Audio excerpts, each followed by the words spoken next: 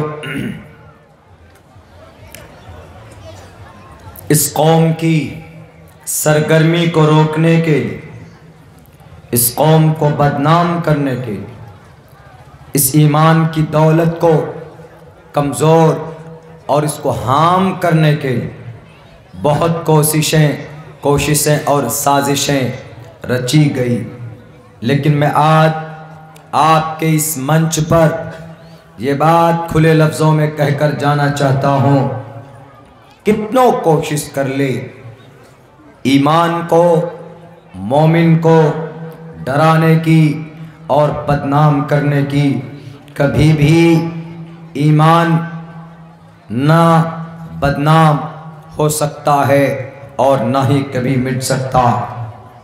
ابھی کچھ دنوں پہلے ہمارا ایک پروگرام مرشد آباد میں تھا.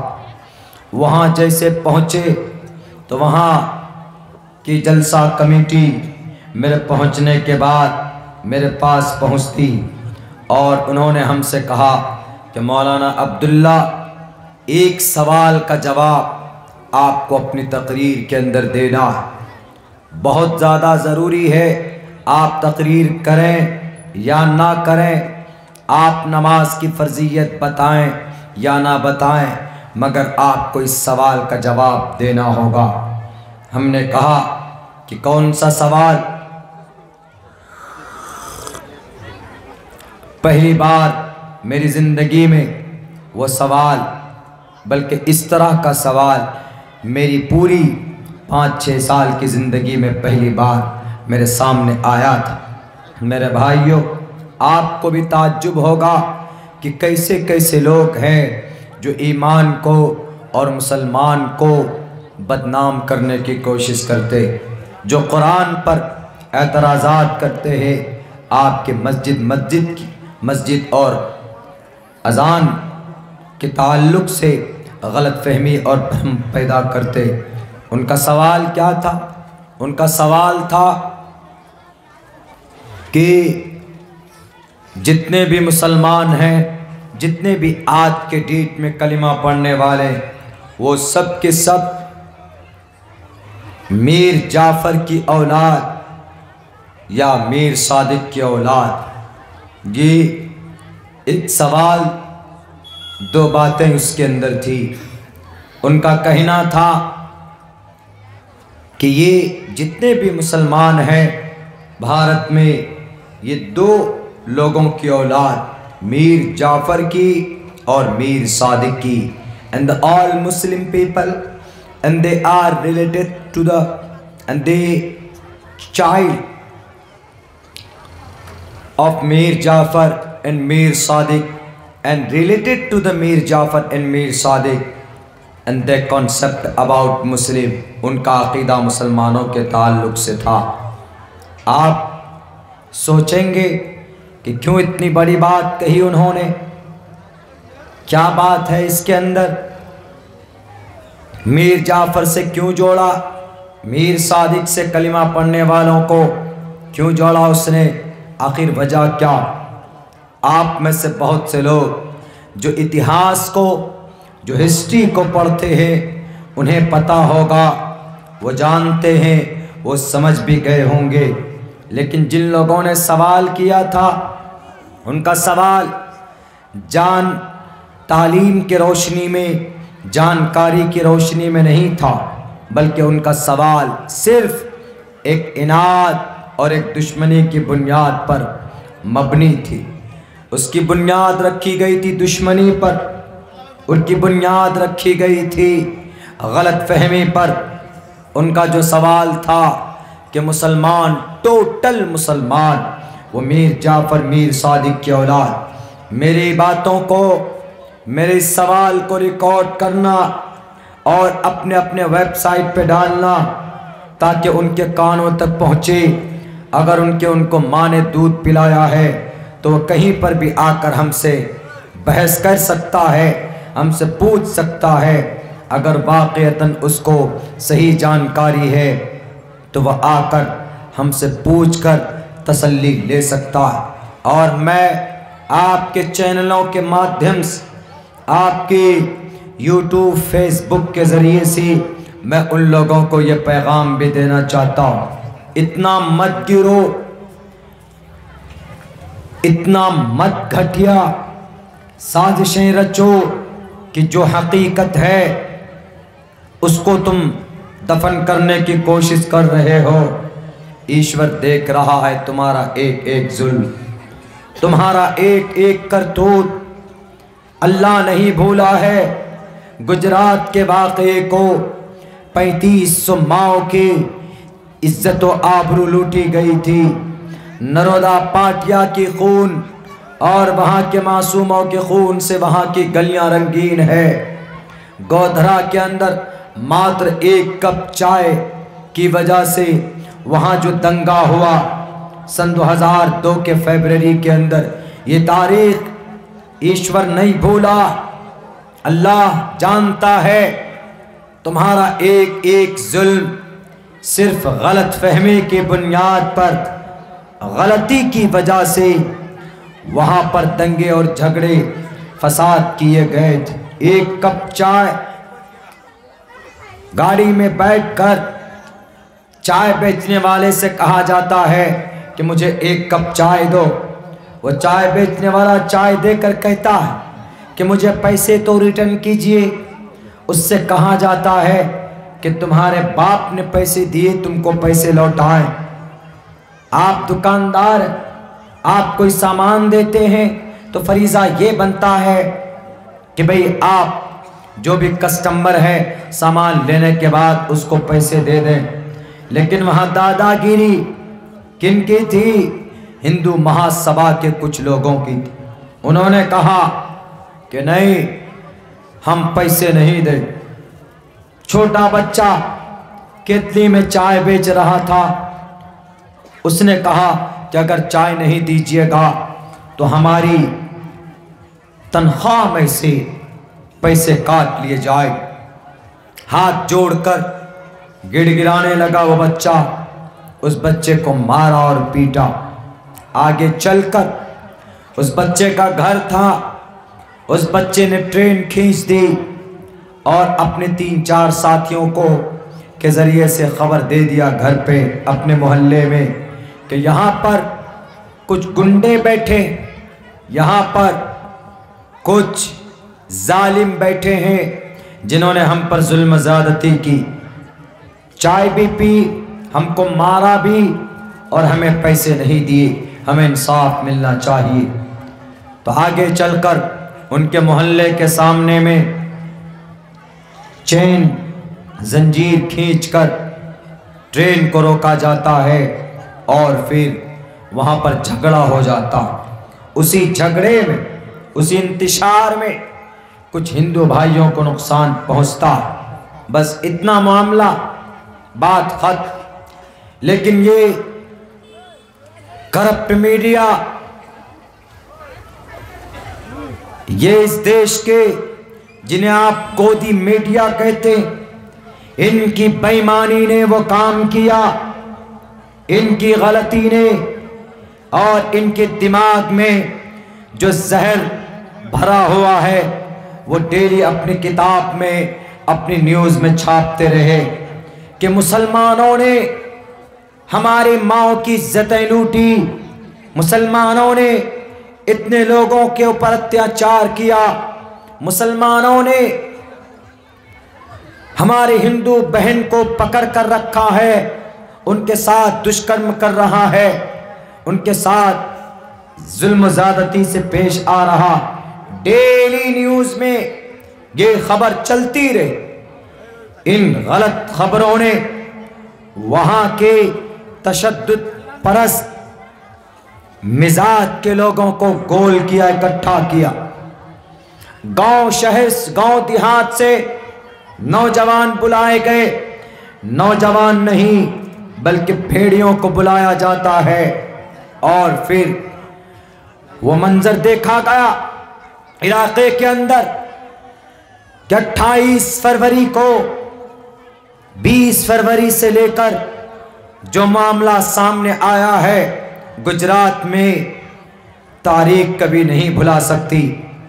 1 مہینے کی بچی کا جنم ہوتا، 1 مہینہ اس کی عمر ہے، ظالموں نے اس کو پکڑا اور پھر پکڑنے کے بعد اس کی ماں کے سامنے پیٹرول رکھا، اس کے سر پر نیچے سے آگ لگایا، وہ بچی 5 منٹ میں جل کر راکھ ہو گئی۔ اور پھر اس عورت کو جس کی 1 مہینہ پہلے ڈیلیوری ہوئی تھی، اس کے ہاتھ پیر پکڑ کر اسی طریقے سے چوراہے پر لوگوں کے سامنے میں، ظالموں کے سامنے میں دن دہاڑے اس کی عزت لوٹی گئی، پیٹ نہیں بھرا، اس کے پیر کاٹ دیے۔ 3 مہینے کی ایک معصوم بچی کا جنم ہوا، 3 مہینہ اس کی عمر تھی، اس کی بھی پوری باڈی کو جلا کر بھسم کر دیا گیا۔ یہ ہے نفرت۔ سوال کرنے والے نے سوال کیا کہ تم میر جعفر کی اولاد ہو، تم میر صادق کی اولاد۔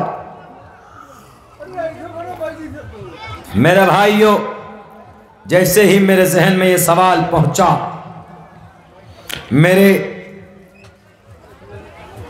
اس کے اوپر کبھی ہم نے اسٹڈی نہیں کیا، باضابطہ اس سوال کو 2 4 5 دن پہلے ہمارے سامنے نہیں رکھا گیا کہ اس کا اتہاس کیا ہے۔ ہم دیکھتے کہ واقعتاً یہ سوال ان کا سوال ہے نہیں، صرف ایک وجہ کہ you are مومن، therefore they are telling about you۔ وہ آپ کے بارے میں بات کرتے ہیں کہ you are the child of میر جعفر۔ میر جعفر سے کیوں کمپیئر کیا آپ کو پتا ہے؟ میں بتاتا ہوں، لیجیے۔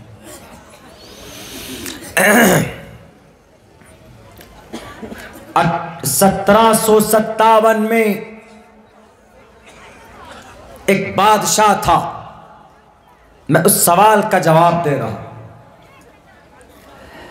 1757 میں ایک بادشاہ تھا، ایک راجہ تھا، اس کی بڑی طاقت تھی، بڑی طوطی بولتی تھی۔ میں کئی مرتبہ تقریر میں ان کا نام لے چکا ہوں، لیکن آج یہ سوال سامنے ہے تو میں اس کا نام لوں گا۔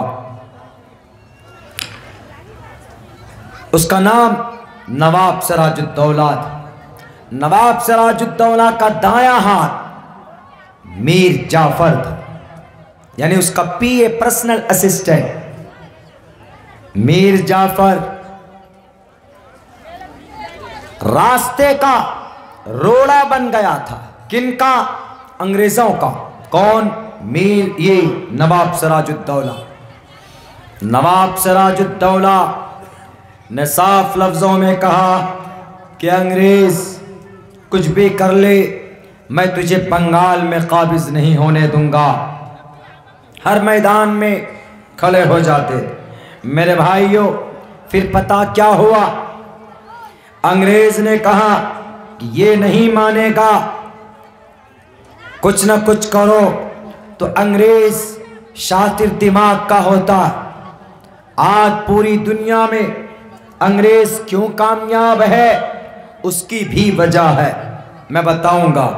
آج ہی میں نے وہ لٹریچر پڑھا کہ انگریز in entire world was successful man۔ انگریز was success of the world۔